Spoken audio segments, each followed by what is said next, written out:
Hey guys, Astrolin here. Today we're doing a little video on the Messier 94 Galaxy or Cat's Eye Galaxy. I don't know why I said Black Eye Galaxy. Um, but we are doing a process on Messier 94 today. I am feeling out of it, so I apologize. I've been sick.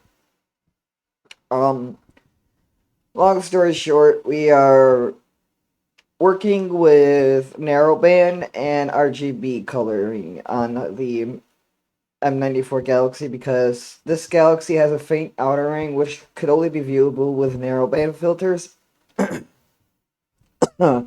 which makes it a really difficult target to see. The only thing you can see is the inner core, well, not core, but the inner region of the galaxy, which is I think about 30,000 light years. However, the outer edge of this galaxy I think expands further a little bit. I'm not entirely sure the distance, but it's a pretty neat looking galaxy, and if you look closely, you can see all these red-shifted galaxies here too, with the narrowband and the infrared filter, which I actually did manage to capture data on. And I was doing a study, and this one right here,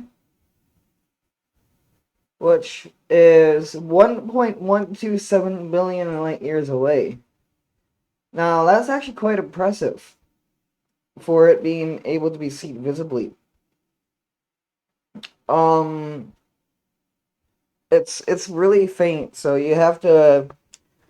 It took me a bit. I honestly thought it was a issue with the camera or something like that, but that fuzz turned out to be a galaxy. And that's what I like about these narrowband filters. You can pick up a lot of faint objects, especially with the infrared filter. If you add an infrared filter, you're pretty much golden. Long story short, you have these other galaxies here. These galaxies I think are a little bit not quite as distant as this, but Um, these galaxies here, I know, I still have to measure their redshift, but it'll be interesting to see what comes out of the survey. Um, so I've adjusted the red values a little bit. The red values looked like they were a little bit overpowering, so I trimmed it down a little bit from here. So the red values are kind of overpowering. So what I did was I slid the slider a little bit here. And you'll get a little bit of a greenish tint because the green is also overpowering. So what I did was I also did this. And it still has a little bit of a blue hue, so we're going to adjust the blue a little bit.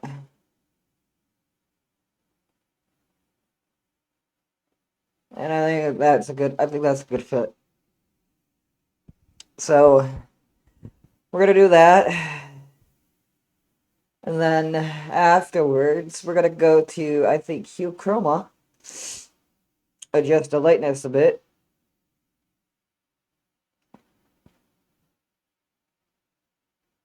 Adjust a little bit of the hue,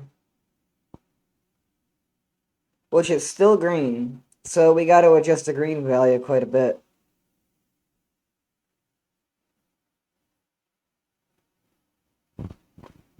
So I think we'll adjust the green. So we'll go back to curves, go on the green channel here, like that. And it's still a little tag green, so I'm going to add a little thing here. And it should get rid of that. Now you'll start to see a little bit of purple. That's normal. This is a very hydrogen rich this is a very hydrogen alpha rich galaxy.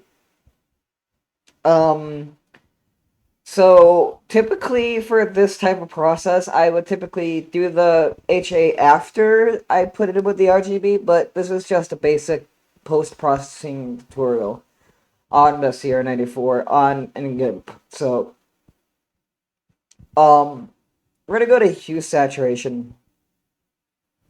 We're gonna adjust just a tad.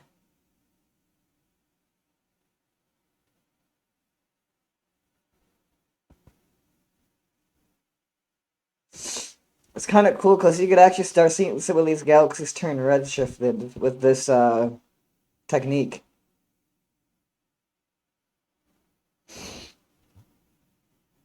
I'm trying to adjust it accordingly as possible. You can see a little bit of the fainter dust region here, which I think is really cool. So if you like zoom in here, you can see a little bit of the faint region here. This is basically, this is a very active starbursting galaxy, which is really impressive.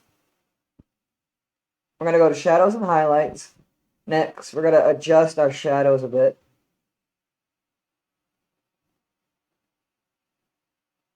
Just a tad, but not too overpowering. And we're gonna adjust our highlights here. I want to see what this looks like. Again, we're just experimenting.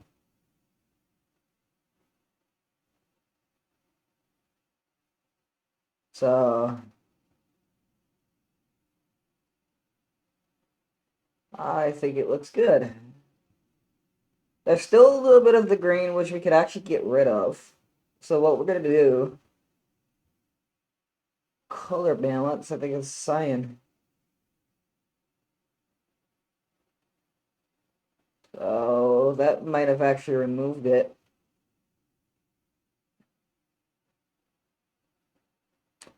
Or to be certain, it doesn't look like it. So now, yep, there we go. It's still a little blue, so we'll go back to levels. Adjust the blue output here.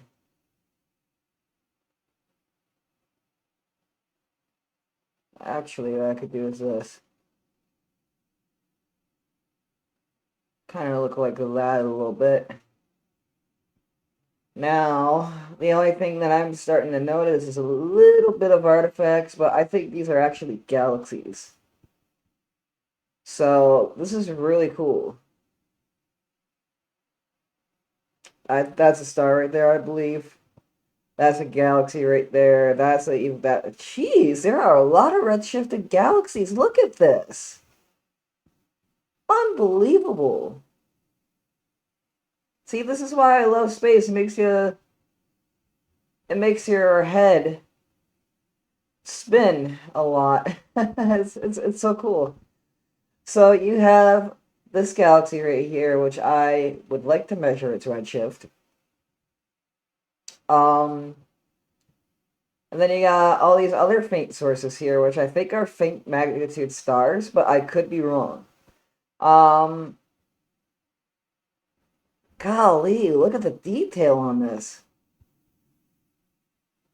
So I took this with LCO 0.4 meter in Teide Tenerife, and it's a really cool looking galaxy. And again, this is just a basic concept of processing with Messier 94.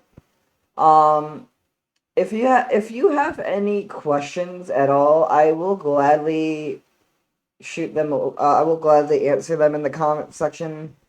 Um, if you would like to view this image in greater detail, I will post that as well, and it will be an Astroman.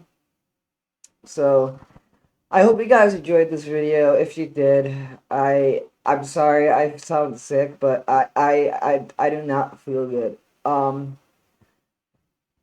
I will be back with another video, and I will be processing more with Messier 88 and Messier 106, so stay tuned for those processes. I hope you guys have a good rest of your week. I will see you guys on the flip side.